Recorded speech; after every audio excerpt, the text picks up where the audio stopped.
Look at it. Just a string of beads.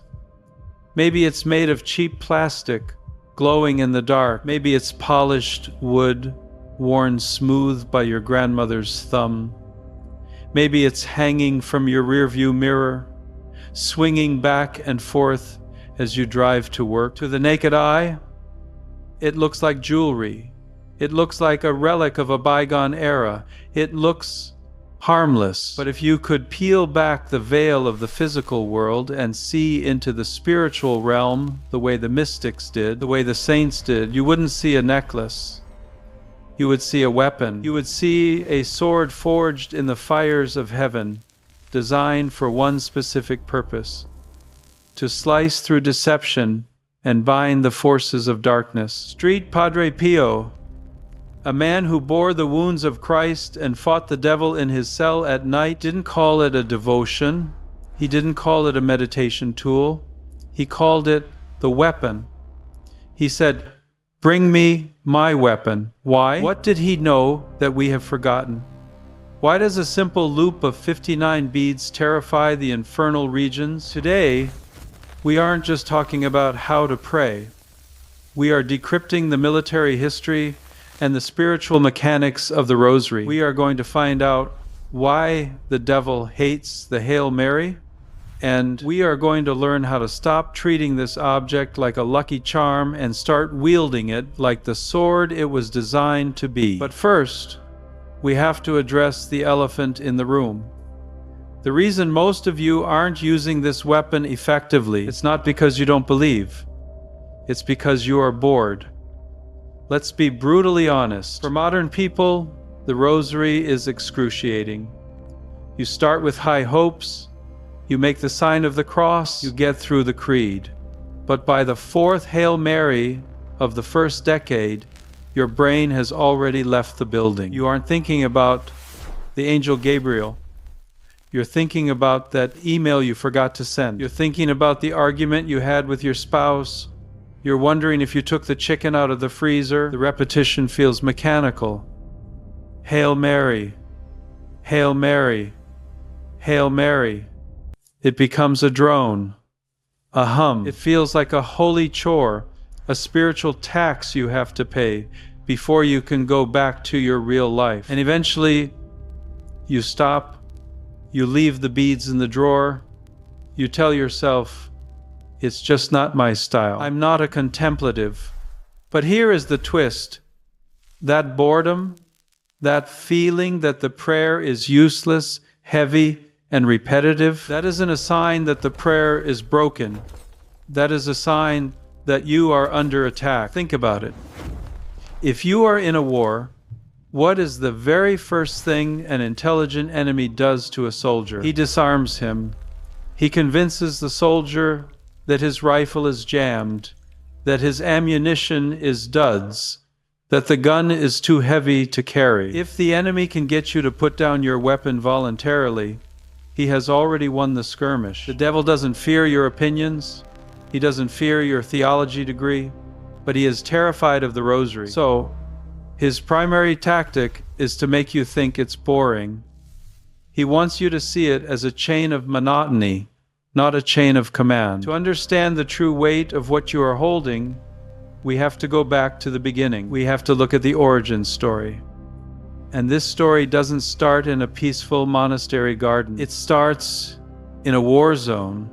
The year is 1208, southern France. The region is being torn apart by the Albigensian heresy. This wasn't just a difference of opinion, it was a spiritual poison. The Albigensians believed that the physical world was evil, created by a lesser, malevolent God. They rejected the incarnation, rejected the sacraments, rejected life itself. It was a darkness spreading like gangrene through Christendom. Enter Dominic Guzman, Street Dominic, a brilliant preacher, a man of fire and intellect. He went into the region to preach the truth. He debated. He argued. He used logic, philosophy, and scripture, and he failed. The heresy kept growing. The darkness was too thick for mere words to pierce. Tradition tells us that Dominic retreated to a forest near Pruy, crushed by the weight of his failure. He was weeping, doing penance, begging heaven for an answer. He realized he wasn't fighting flesh and blood. He was fighting powers and principalities. And that is when the breakthrough happened. The Blessed Virgin Mary appeared to him. She didn't hand him a book. She didn't give him a new argument. She gave him the Rosary. She told him to preach her Psalter. She essentially handed him a battering ram. The strategy changed immediately. Dominic stopped just arguing. He started praying. He combined the vocal prayer of the Hail Mary with the mental meditation on the life of Christ. He took this weapon back to the people, and the tide turned. Hearts that were hardened by heresy began to crack open. The Albigensian stronghold collapsed not by the sword of the state, but by the sword of the Spirit. But the weapon's history doesn't end there.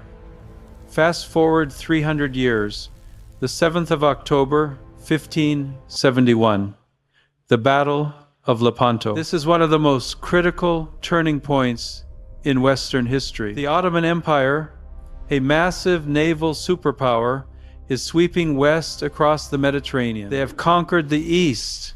Now they want Rome. Europe is fractured, terrified, and outgunned. A fragile coalition called the Holy League scrapes together a fleet. They sail out to meet the Ottomans off the coast of Greece. They are outnumbered. They are sailing into a death trap. Pope Pius V, a Dominican himself, knows that cannons won't be enough. He orders all of Christendom to pick up the Rosary. He turns the entire continent into a spiritual generator. On the water, the soldiers prayed the Rosary, weapon in one hand, beads in the other. Back in Rome, the Pope led processions, and then the impossible happened. The wind shifted, the battle lines broke, the massive Ottoman fleet was decimated, the invasion was halted. At the Vatican, hundreds of miles away, Pope Pius V suddenly stood up from a meeting, looked out the window at the sky, and wept. The Christian fleet is victorious, he announced. He knew because he felt the shift in the spiritual atmosphere. He established the Feast of Our Lady of Victory, which we now know as Our Lady of the Rosary. The Church was screaming a message to us across the centuries. When the odds are impossible, when the enemy is at the gate, you do not despair. You pray the Rosary. So, history says it works. But why? What is the mechanics of this power? Is it magic? Is it a spell? Absolutely not. The power of the Rosary is theological dynamite. It starts with the Hail Mary. This isn't poetry. These are the words that change the universe. Hail, full of grace, the Lord is with you. These are the words of the Archangel Gabriel announcing the Incarnation. This is the moment God invaded human history. It is the moment the yes of Mary undid the no of Eve. When you say those words, you are tuning your soul to the frequency of the Incarnation. You are reminding the devil of the moment he lost. Then you say, Holy Mary, Mother of God, pray for us sinners. You are invoking the Queen Mother. In the Old Testament kingdom of David, the king's mother held the office of Gabira, the Queen Mother.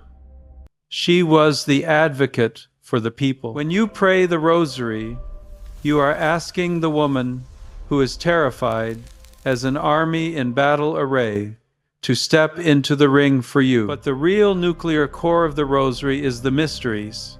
This is what Pope Paul VI meant when he said that without the mysteries, the Rosary is a body without a soul. If you are just mumbling words while thinking about your grocery list, you are firing blanks. Think of the mysteries as a combat simulator. When soldiers train, they study the great battles of the past. They analyze the terrain. They internalize the strategy. When we meditate on the mysteries, we are downloading the life of Christ into our nervous system. The joyful mysteries are your training in humility, the antidote to the devil's pride. The luminous mysteries are your training in light, how to expose the darkness. The sorrowful mysteries, the scourging, the crowning with thorns, the crucifixion, these teach you how to suffer. They turn your pain from a tragedy into a sacrifice. And the glorious mysteries, they are the promise that the war is already won. The resurrection, the ascension, these are your marching orders toward victory. So you have the weapon, you know the history, you understand the mechanics. Now, how do you actually use it? How do we go from boring repetition to spiritual warfare? Here are 4 tactical shifts you need to make today. Tactic number 1, stop spraying and praying. Aim the weapon. A sniper doesn't fire into the air and hope he hits something. He picks a target. Before you start the first bead, state your mission. Don't just say for the world. That's too vague. Narrow it down. Lord, I am offering this rosary specifically for my son's depression. I am offering this decade to break the chain of addiction in my family. I am praying this for the coworker who hates me. Give the grace a specific address. Aim the missile. Tactic number 2, enter the scene. Stop watching the mysteries from a distance. Use your imagination. St. Ignatius called this composition of place. When you pray the sorrowful mysteries, don't just think about Jesus. Stand in the Garden of Gethsemane. Feel the cold night air. Hear the guards approaching. Smell the sweat and blood. Place yourself next to him. Tell him, I am here. I am watching with you. This engages your mind and locks out distractions. It turns a recitation into an encounter. Tactic number 3, the discipline of the drill. You don't train only when you feel like it. You train because it's Tuesday. The devil loves to attack when you are tired, emotional, or busy. That is exactly when the rosary is most powerful. A rosary prayed through gritted teeth, when you would rather be sleeping, is an act of pure will. It is an act of love that screams louder in heaven than 1,000 prayers prayed in comfort. Consistency builds a spiritual fortress that is hard to breach. And finally, tactic number 4, the phalanx. In ancient warfare, soldiers locked shields to create an impenetrable wall. The family is your unit. The enemy is obsessed with destroying the family because it is the icon of the Trinity. When a family prays the rosary together, they are locking shields. The father, the mother, the children, their voices, rising in unison, create a perimeter of grace that is incredibly difficult for darkness to penetrate. The family that prays together, stays together, isn't a cliché. It's a tactical reality. We live in a time of confusion, a time of anxiety, a time of spiritual warfare. You might feel helpless watching the news. You might feel helpless watching your loved ones struggle, but you are not helpless. You are armed. The rosary is not a relic. It is not a decoration. It is the sword of the Spirit, sheathed in roses, waiting for you to unsheath it. Don't leave it on the nightstand. Don't leave it in the car. Pick it up. Learn to use it. And fight.